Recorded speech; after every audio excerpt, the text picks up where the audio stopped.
Je vous propose de faire la découverte de TechMec. Qu'est-ce que TechMec?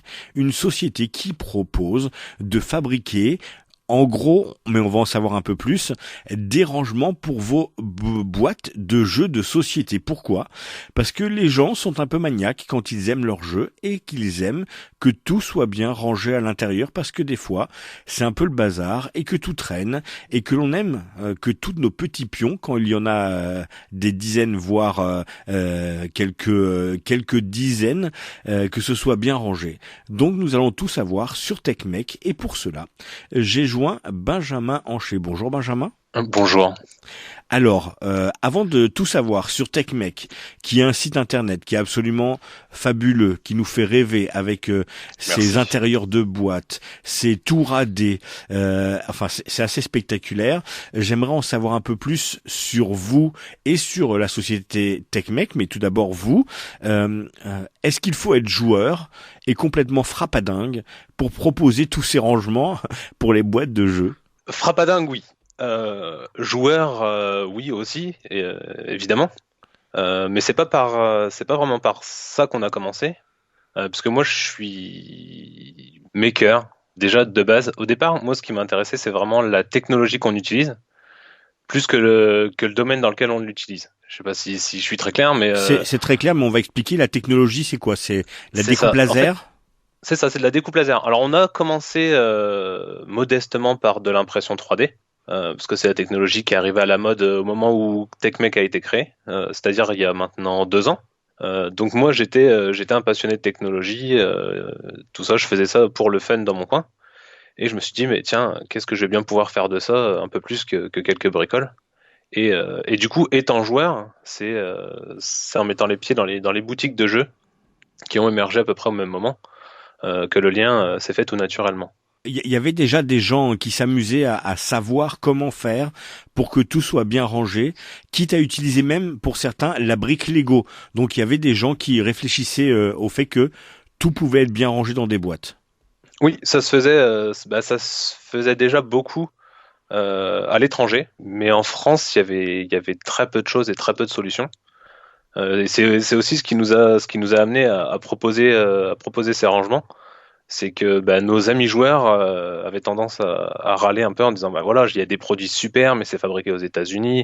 Je vais acheter quelque chose à 10 euros, je vais avoir tout de suite 60 dollars de frais de port, c'est pas possible. Et ayant les technologies et sachant les utiliser, bah, naturellement, je dis bah attendez les amis, je vais le faire quoi, en fait. Et donc c'est au départ pas dans une démarche commerciale, mais vraiment dans une démarche bah, d'entraide et de services qu'ont été créés les premiers produits.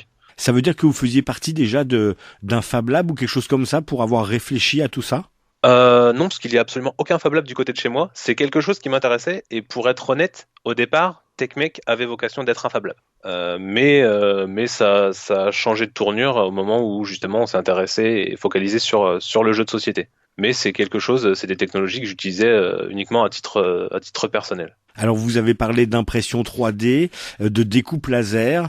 Quand on va sur le site internet de TechMec, on s'aperçoit qu'il y a beaucoup de produits en bois. Est-ce Oui, qu'il y a une démarche éco-responsable derrière TechMec? bien sûr, puisque même au-delà des produits qui eux sont en bois, la réflexion est poussée un peu plus loin que ça, puisque en fait, on a également choisi de ne pas proposer, comme certains de nos concurrents, les produits prédécoupés, mais sous forme de plaques. Je ne sais pas si vous voyez ce qui est proposé de la même manière pour certains puzzles en bois pour enfants, où on trouve des plaques rectangulaires avec les pièces prédécoupées. Mais en fait, ça provoque beaucoup de chutes, et donc nous, ce qu'on a choisi de faire, c'est de minimiser la matière perdue, du coup, dans une démarche éco-responsable. Est-ce que c'est quelque chose qui a été facilement facile à mettre en place ou est-ce qu'il a fallu y avoir une grande réflexion entre vous, se poser des vraies questions? Comment ça s'est passé? Mais en fait, il n'y a pas vraiment de question, puisque ça a plus ou moins toujours été aussi une partie de notre travail, puisque le produit est fait à la base dans ce sens. Depuis toujours, enfin, dès qu'on réfléchit à un nouveau produit, en fait, on a déjà cette démarche de comment je vais le faire, mais surtout comment je vais le faire bien et de manière optimum. Donc c'est quelque chose de naturel dans le processus de création du produit. Il n'y a pas de réflexion spéciale en comment je vais pouvoir rendre mon produit éco-responsable, mais plutôt la création du produit en lui-même s'inscrit là-dedans. Alors on s'intéresse à cette micro-entreprise ou cette micro-société, c'est ça, TechMec? C'est ça. Pour l'instant, c'est une micro-entreprise au nom de ma compagne, puisque c'est elle qui a créé l'entreprise à ses débuts. Et ça veut dire que quand on voit les photos, on a l'impression que vous faites énormément de boîtes. Ça veut dire que vous vivez de cette société micro-entreprise? Alors, on aimerait bien, forcément, c'est aussi pour ça qu'on le fait, pour essayer de vivre de notre passion. Actuellement, c'est pas le cas, parce que actuellement, donc moi, je suis demandeur d'emploi, donc on vit sur les aides, mais également parce qu'on a fait le choix et pris le risque de retourner chez mes parents pour économiser des charges et pour pouvoir investir au maximum et de notre temps et de notre argent dans TechMec. Ça veut dire que malgré que le monde du jeu soit en plein boom, qu'il y a de plus en plus de jeux de proposer, c'est une entreprise qui demande qu'à s'épanouir et s'agrandir. Tout à fait. Après, on a aussi le fait qu'on est très récent, encore très peu connu, et que parmi la grande quantité de joueurs, très peu font la démarche d'aller parcourir nos produits et d'acquérir nos produits. TechMec, c'est l'entreprise que je vous propose de découvrir aujourd'hui à travers le témoignage de Benjamin. Alors, on l'a compris, de la découpe laser, de l'intérieur de boîte. On va rentrer un peu plus dans le détail. Comment ça se passe? Est-ce que vous, comme vous êtes joueur, vous arrivez à vous rendre compte à travers les boîtes que vous avez ou celles ou peut-être les bars à jeux que vous fréquentez ou chez les amis, vous vous rendez compte quelle boîte aurait besoin de rangement?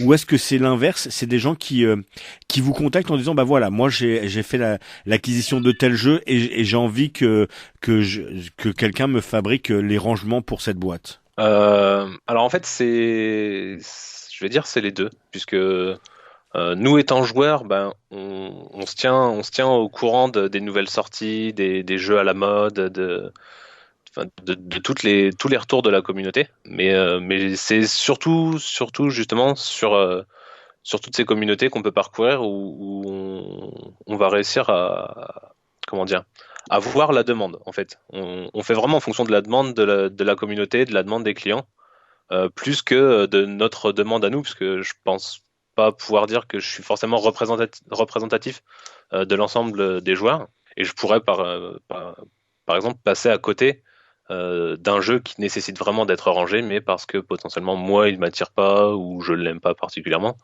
je décide de pas l'acquérir. Du coup c'est vraiment à la fois nous ce qu'on ressent, comment on perçoit les retours de la communauté, et aussi les gens qui nous disent bah voilà, moi je veux tel titre, tel titre.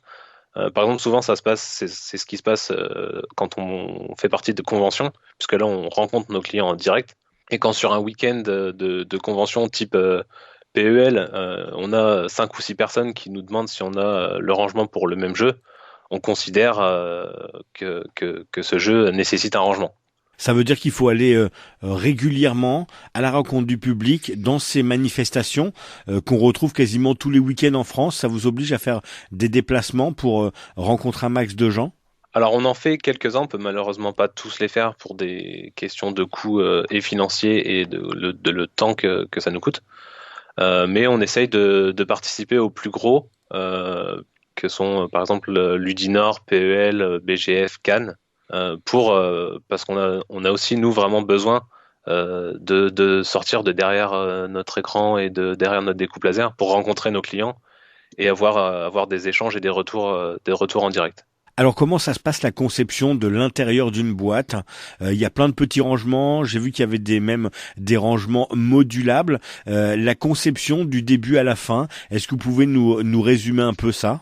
Oui, alors c'est plutôt simple puisque je me procure le jeu et toutes ses extensions en une seule fois. J'achète autant que possible tout ce qui se fait pour le jeu et je retire tout de la boîte, je mets tout dans le couvercle.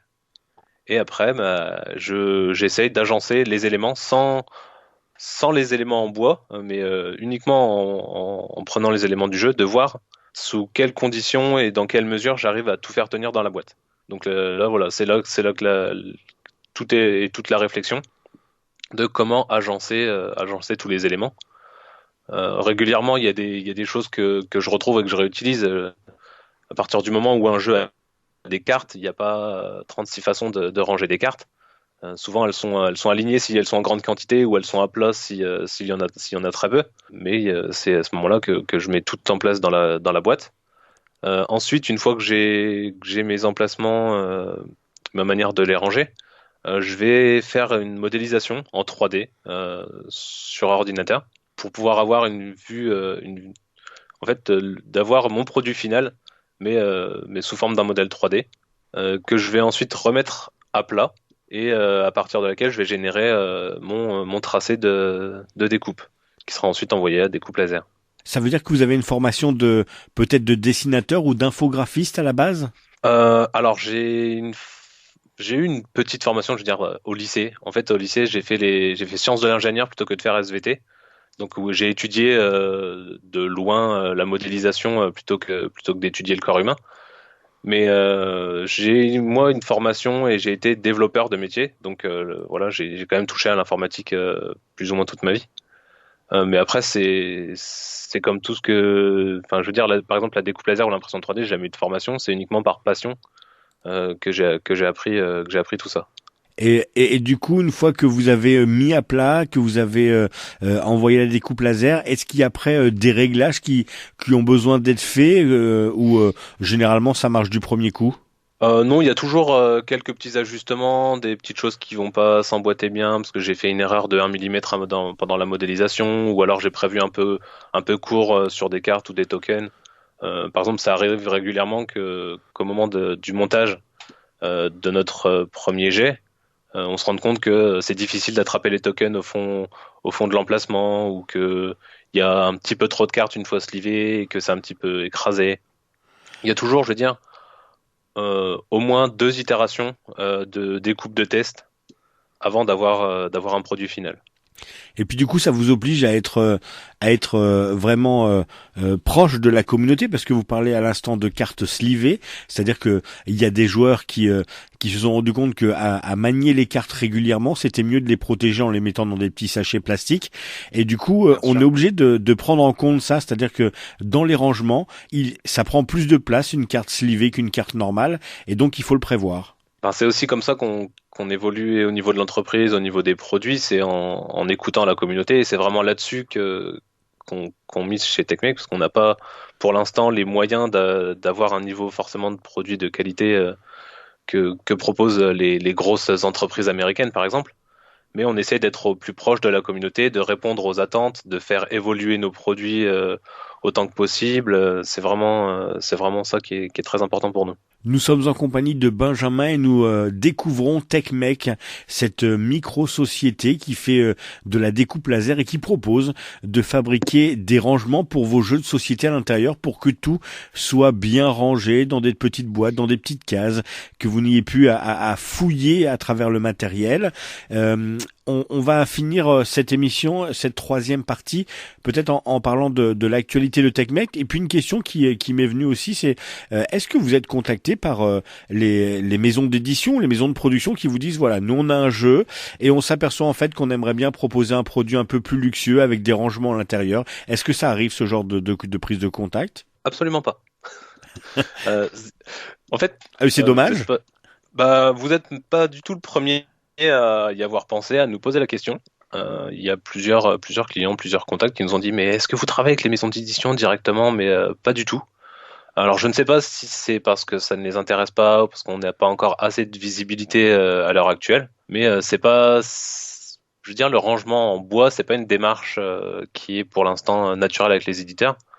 On travaille avec quelques auteurs pour le prototypage, par exemple, mais pas du tout avec les éditeurs, parce que après, de notre côté, on serait pas forcément capable à l'heure actuelle de suivre les quantités que eux produisent, mais voilà. Mais il pourrait y avoir une sorte de partenariat en disant voilà, nous on a fait tel jeu, il y a une société française qui fait de très bons rangements pour la boîte et on a vu avec elle, c'est possible. Vous voyez ce que je veux dire dans ce genre d'échange? Alors ça se fait. Il y a quelques échanges comme ça qui ont été faits avec des petites maisons d'édition. En fait, simplement, ils repartagent nos produits ou nos publications. Ça a été fait par exemple avec Holy Grails Games au moment de la sortie de notre insert pour Museum. Ils ont repartagé en disant, ben voilà, il y a TechMec qui a fait un insert pour notre jeu Museum. Allez-y, ça peut vous être utile. Mais il n'y a jamais eu de démarche pendant vraiment l'édition du jeu. C'est le produit plaît aux éditeurs, ils le repartagent avec plaisir, s'ils le souhaitent. Mais la démarche s'arrête là. Alors c'est pareil, vous êtes obligé d'attendre que le jeu arrive en boutique ou est-ce que vous arrivez parfois à voir ou des prototypes un peu à l'avance pour se dire quand le jeu sortira en boutique, ça existera déjà chez nous et les gens pourront tout de suite se procurer l'intérieur? Non, j'achète les jeux comme tout le monde, au même tarif et dans les mêmes conditions que tout le monde. Malheureusement, j'ai déjà essayé de contacter un peu, de pousser du pied un peu les éditeurs en disant hey, j'aimerais bien faire quelque chose pour votre produit, mais pour l'instant, ça n'a pas été plus concluant que ça. Mais je désespère pas que ça arrive un jour quand on sera un peu plus connu. C'est ça, c'est pour l'instant. Il faut pas. Oui, voilà. Oui. Oui, bien sûr, c'est pas. Ils nous ont jamais dit non, c'est impossible ou non, on ne le fera pas. Je veux dire, c'est quelque part un manque de crédibilité de notre part. Quelle est la plus grosse boîte à laquelle vous vous soyez attaqué? Alors j'avais fait Rising Sun, édition Kickstarter, au moment de sa sortie. C'est un produit qu'on ne commercialise plus puisque mes techniques de modélisation, etc. ont évolué et ont fait que on n'a pas été en mesure de créer une notice de montage pour ce rangement parce que c'est aussi ce qui prend beaucoup de temps et ce qui est fastidieux. Parce que créer un rangement en soi, ça va, que moi je monte mon rangement que j'ai créé moi-même, ça va, mais que le client soit capable de le monter aussi bien que moi j'ai voulu qu'il le monte, c'est potentiellement souvent difficile. Mais le plus gros en termes de poids et de quantité, ça devait être celui-ci. Juste derrière, je pense qu'on doit avoir à égalité celui pour Terraforming Mars avec ses 5 plateaux joueurs, qui du coup il est assez volumineux. Et là, je viens de terminer aujourd'hui celui pour les demeures de l'épouvante, seconde édition. Avec les extensions? Oui, avec toutes les extensions, toujours, bien sûr. Et du coup, il est également assez volumineux puisqu'on remplit complètement la grosse boîte des demeures de l'épouvante. Et on remplit également une seconde boîte d'extension au plus petit format. Pour dire à quel point il y a du matériel. C'est ça. Mais en fait, ce qui est très volumineux, c'est les jeux de figurines, en fait. Parce que les figurines, je pars toujours du principe que potentiellement des joueurs vont les peindre. Et pour avoir quelques amis peintres et des contacts avec des peintres de figurines qui peignent des figurines vraiment très bien, ils n'ont pas du tout envie qu'une fois rangées dans la boîte, les figurines s'entrechoquent et que leur travail de peinture soit ruiné. Du coup, j'essaie toujours de faire en sorte que quand je range des jeux de figurines, des jeux basés vraiment sur les figurines, que les figurines soient bien protégées. Et du coup, ça prend de la place. Et ouais. Et quand on va sur votre site, on voit ces tours qui ressemblent à des tours, oui, des tourelles. C'est pas lié à des jeux de société. Ça veut dire que vous ne faites pas que du jeu de société? Alors les tours à dés sont quand même destinés aux jeux de société. Vous pouvez les utiliser aussi dans du jeu de rôle. Et pour le coup, alors ces tours à dés, c'est pas moi directement qui les ai conçus. Donc c'est un partenariat avec un designer américain, du coup, qui a fait ces très belles tours à dés et avec qui j'échange régulièrement pour faire évoluer ces produits. Et nous, on les produit, on les découpe. Et donc, ce sont des très belles tours à dés qui sont modulables, qui peuvent atteindre des hauteurs infinies, puisque c'est des blocs empilables, mais qui peuvent être utilisés dans n'importe quel jeu de dés. Et avec des styles différents, puisque on a l'impression, oui, qu'il y a des tours moyenâgeuses, plutôt époque, enfin château fort. On a l'impression qu'il y a aussi une tour plutôt style japonais. Donc il y en a 5 différentes. C'est ça. Pour l'instant, il y en a 5 différentes qui sont autant des décors que des tours AD. Et il va y en avoir d'autres, parce que je sais qu'ils travaillent actuellement sur un style un peu plus futuriste, parce que là on reste quand même dans du style médiéval. Et voilà, c'est un partenariat sur des produits qui m'ont plu et que j'ai décidé de partager avec le public français, parce qu'on ne trouvait pas à l'heure actuelle de produits équivalents. Alors ça veut dire qu'il y a de l'actualité pour TechMec et que vous allez forcément vous agrandir ou peut-être proposer d'autres choses parce qu'il y a une communauté qui est demandeuse. Bien sûr, toujours, toujours. Tous les mois, on sort de nouveaux produits pour des nouveaux jeux. Dès que j'ai terminé un rangement, même là, pendant que ma compagne fait les découpes de test, moi je commence à modéliser le suivant. C'est complètement sans fin hein, comme principe. Tant qu'ils sortiront des jeux, on pourra sortir des rangements. Et c'est pas prêt de s'arrêter. Vous avez non J'espère. mais non mais les chiffres le montrent. Hein, on est à 1300 ou 1500 sorties ludiques l'année, donc ça veut dire que le marché se porte bien.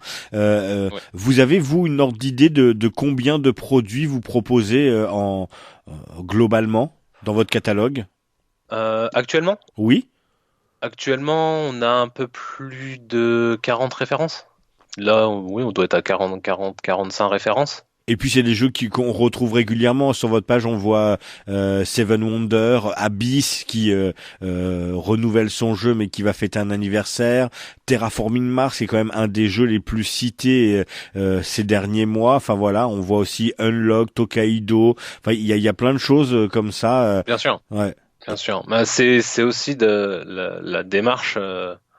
J'allais dire malheureusement, mais non, parce que j'ai pas honte de devoir gagner de l'argent quelque part. C'est de faire les jeux qui sont quand même vendus, puisque malheureusement, ça arrive pour certains joueurs qui nous demandent de créer des rangements pour des jeux qui sont très peu vendus ou dont moi j'ai pas forcément entendu parler.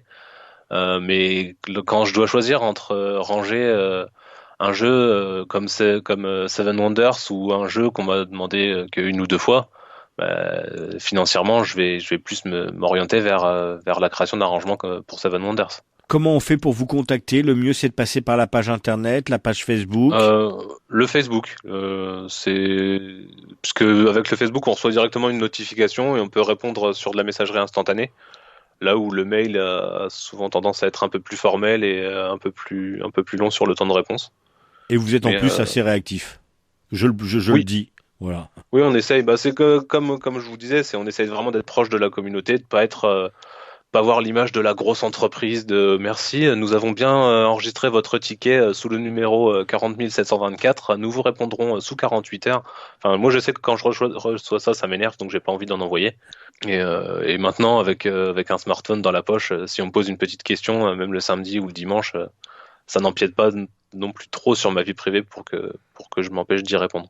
Merci beaucoup Benjamin. Je rappelle que nous évoquions TechMec. Il y a donc une page Facebook, Tech, TECH-MAKE comme mec, le verbe faire en anglais. TechMec, C'est vous ça. trouverez de superbes photos, des idées pour vos jeux sûrement. Il y a forcément un jeu chez vous qui a besoin de rangement, des boîtes où tout s'éparpille à l'intérieur. Si vous avez des jeux de figurines notamment et que vous voulez prendre soin de vos figurines, vous pouvez faire confiance à TechMec. En plus, c'est joli, c'est original et vous serez redirigé vers la page internet techmec.fr où là vous pourrez retrouver tous les produits. Merci beaucoup Benjamin et très bonne continuation à Merci à vous. vous. Merci beaucoup.